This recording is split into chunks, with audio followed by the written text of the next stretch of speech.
Sometimes the smallest things can bring the biggest joy. Once upon a time, there was a small boy named Max. Max was a curious and adventurous child, always eager to explore the world around him.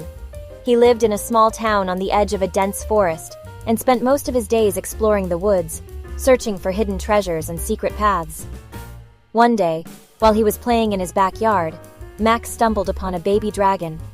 The little creature was no bigger than a kitten, with shimmering green scales and big, innocent eyes.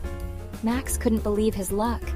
He had always dreamed of meeting a dragon, and here one was, sitting in his own backyard. "Wow!" Max exclaimed, his eyes lighting up with wonder. "A baby dragon!"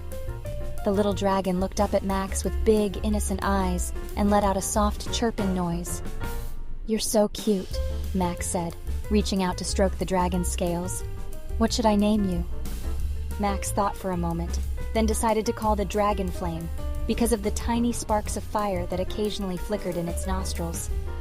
For the rest of the day, Max played with Flame, teaching the dragon how to fly and breathe tiny bursts of fire. He even built a small obstacle course for the dragon to fly through, using sticks and leaves and twine. As the sun began to set, Max knew it was time to say goodbye to Flame.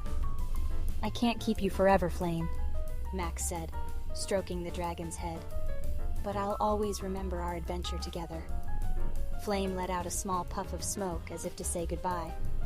Max went back inside, feeling a sense of warmth in his heart.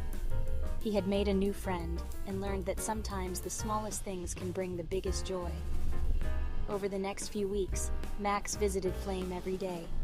He would sneak out of his house in the early morning, when the sun was just beginning to rise, and make his way to the clearing in the woods where Flame lived. They would play together for hours, exploring the woods and practicing flying and breathing fire. But as much as Max loved spending time with Flame, he knew that he couldn't keep the dragon forever. His parents would never allow it, and besides, Flame belonged in the wild, where he could roam free and explore the world on his own. So one day, Max made the difficult decision to say goodbye to Flame. He knew it was the right thing to do, but his heart was heavy with sadness.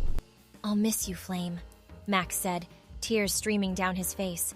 "But I know you'll be happier in the woods where you belong." Flame nuzzled against Max's leg, as if to say goodbye.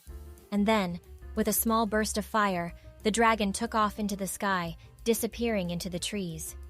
Max watched until Flame was out of sight, and then turned to head home, feeling a sense of emptiness in his heart. He missed his dragon friend already. But as he walked through the woods, Max noticed something strange.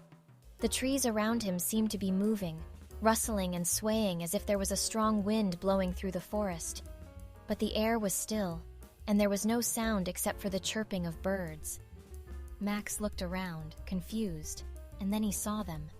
A whole flock of dragons, all sizes and colors, flying through the woods. They swooped and glided through the trees, their wings beating against the air, and their scales glittering in the sunlight. Max couldn't believe his eyes. He had never seen so many dragons in one place before. And then he realized, this must be Flame's family. Sometimes the smallest things can bring the biggest joy. Thanks for watching. We'll see you in next interesting story, childrens.